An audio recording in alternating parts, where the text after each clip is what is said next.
Assalamualaikum warahmatullahi wabarakatuh. Halo semuanya.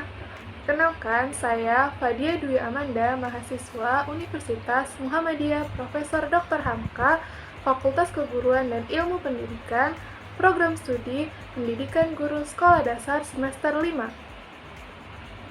Pada kali ini, saya akan memaparkan hasil penelitian yang telah saya lakukan bersama teman-teman kelompok saya yang bernama Amelia Cika Syahdila, Anissa Eka Yudaningrum, Alifa Ramadhani, Alvina Faradila Ananda Putri, Putri Salsabila, dan Regita Widyastuti.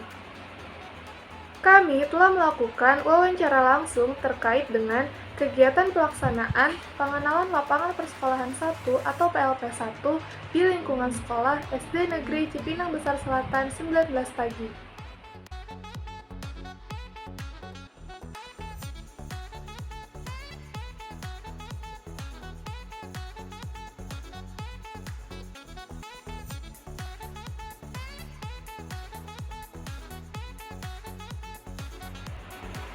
Pengenalan lapangan persekolahan atau yang biasa disingkat dengan PLP merupakan suatu proses kegiatan, pengamatan atau observasi yang bertujuan untuk mengetahui aspek-aspek pembelajaran, karakteristik umum peserta didik, serta kegiatan-kegiatan yang biasa dilakukan di sekolah. Pada pelaksanaannya, program PLP 1 diawali dengan penerjunan langsung ke lapangan atau sekolah yang dituju oleh mahasiswa yang akan dilakukan observasi atau pengamatan. Dan selanjutnya dilakukan wawancara terhadap kepala sekolah serta guru pamong yang ada di sekolah tersebut. Pada hari Kamis tanggal 23 September 2021, kami diberi kesempatan untuk datang ke SDN Cipinang Besar Selatan 19 pagi yang terletak di Jalan Pancawarga 16, Kelurahan Cipinang Besar Selatan, Kecamatan Jatinegara, Jakarta Timur, untuk mewawancarai Bapak Murdan SPD selaku Kepala Sekolah, Bapak Harsono selaku Guru kelas 6, dan Bapak Stefil Akbar selaku Guru kelas 4. Di SDN Cipinang Besar Selatan 19 pagi yang telah terakreditasi A ini terdapat 12 ruang kelas dengan 207 siswa dan dengan 7 rombel. Sekolah ini memiliki banyak sarana dan prasarana seperti musola,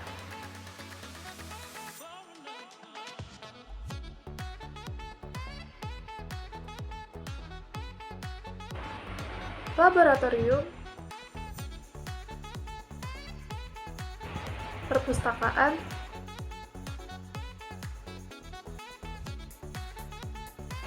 dan toilet.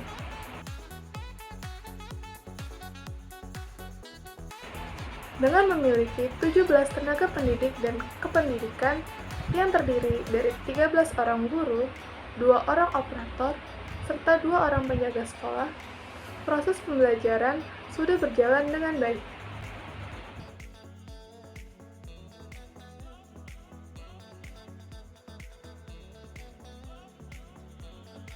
Setelah melakukan wawancara dengan kepala sekolah yaitu Bapak Murdan SPD, menyatakan bahwa SDN Cipinang Besar Selatan 19 pagi ini adalah salah satu dari 65 sekolah yang ada di Jakarta yang telah diperbolehkan melakukan pembelajaran tatap muka secara blended. Pada pelaksanaannya, SDN Negeri Cipinang Besar Selatan 19 pagi ini telah melakukan perencanaan pembelajaran yang efektif untuk proses pembelajaran tatap muka secara blended learning dengan proses musyawarah yang melibatkan berbagai pihak, seperti orang tua, lingkungan sekolah, puskesmas, dan pihak lainnya, untuk menjaga agar tidak terjadi klaster baru di sekolah. Bapak Harsono juga menyebutkan bahwa banyak strategi yang telah dipersiapkan oleh sekolah agar pembelajaran tatap muka atau pembelajaran blended learning ini dapat berjalan dengan baik.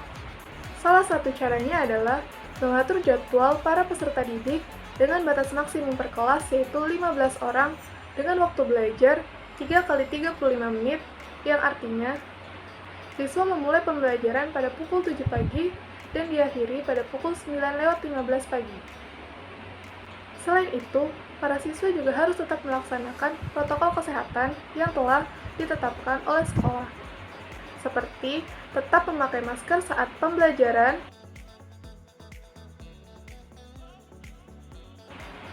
membawa hand sanitizer, menjaga jarak, serta membatasi kegiatan siswa di sekolah.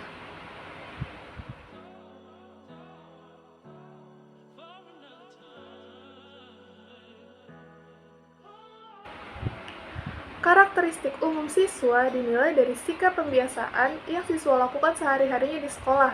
Lingkungan terdekat peserta didik, baik di rumah maupun di sekolah, menjadi pengaruh baik buruknya karakter yang dimiliki masing-masing siswa.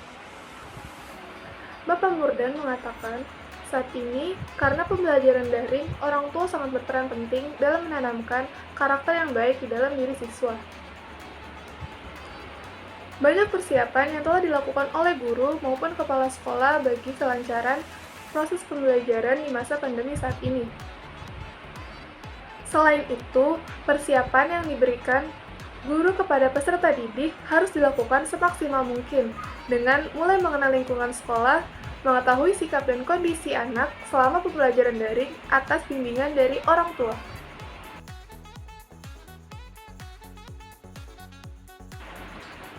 Bapak Harsono, selaku wali kelas dari kelas 6, menuturkan bahwa kegiatan-kegiatan yang dilakukan pada masa daring ataupun sebelumnya masih sama. Hanya saja, pelaksanaannya dilakukan secara online melalui Zoom. Seperti kegiatan literasi yang dilakukan 15 menit sebelum pembelajaran dimulai. Namun, ada beberapa kegiatan yang tidak memungkinkan untuk bisa dilakukan juga melalui Zoom, seperti pembiasaan yang setiap harinya dilakukan di lapangan sekolah dengan mengikut sertakan seluruh peserta didik dari kelas 1 sampai kelas 6.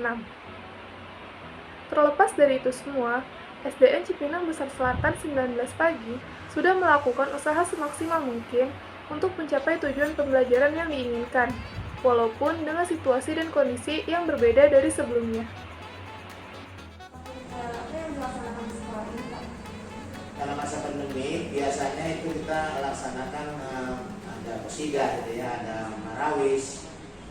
Tapi karena masa pandemi ini kita hanya yang bisa dilakukan adalah tari sama pramuka, walaupun masih virtual. Kalau pramuka kan bisa di rumah, misalnya kayak membuat apas mapur itu kan bisa melalui Zoom. Kemudian kalau tari juga bisa nari dari rumah. Tapi kalau untuk silat mungkin gitu kan, karena nggak boleh sentuhan biasanya itu. Jadi hanya ada dua ekstrakurikuler yang kita laksanakan, yaitu pramuka dan tari walaupun secara virtual.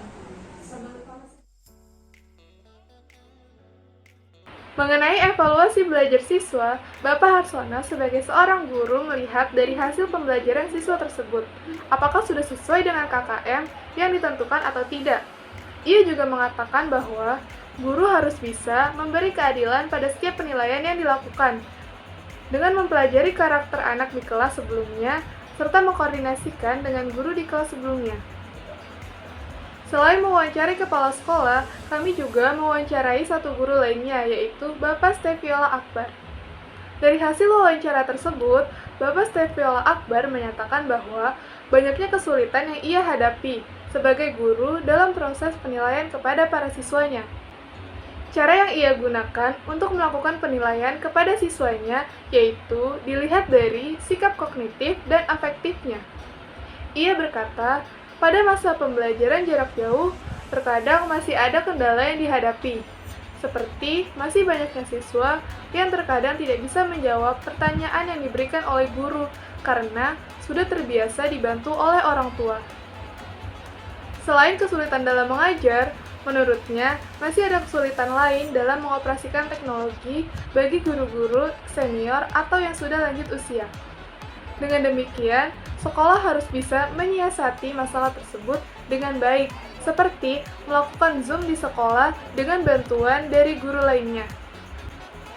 Pada pembelajaran blended yang telah dilaksanakan di SDN CBS 19 ini, sangat membantu kepala sekolah, guru, serta peserta didik yang sudah selama 1 tahun lebih tidak bisa bertemu untuk melakukan pembelajaran luring.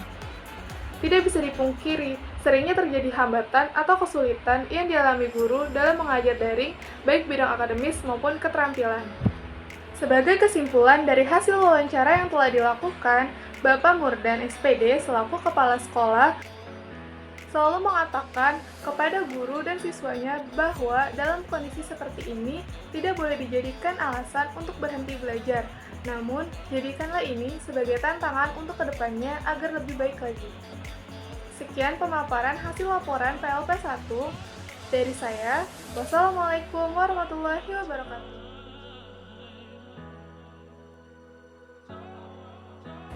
Kalau ingin menjadi seorang guru itu memang kita mempunyai niat yang ini dulu sih, niat yang murni pengen mengajar gitu. Bukan niat ingin mencari penghasilan yang bagus ya.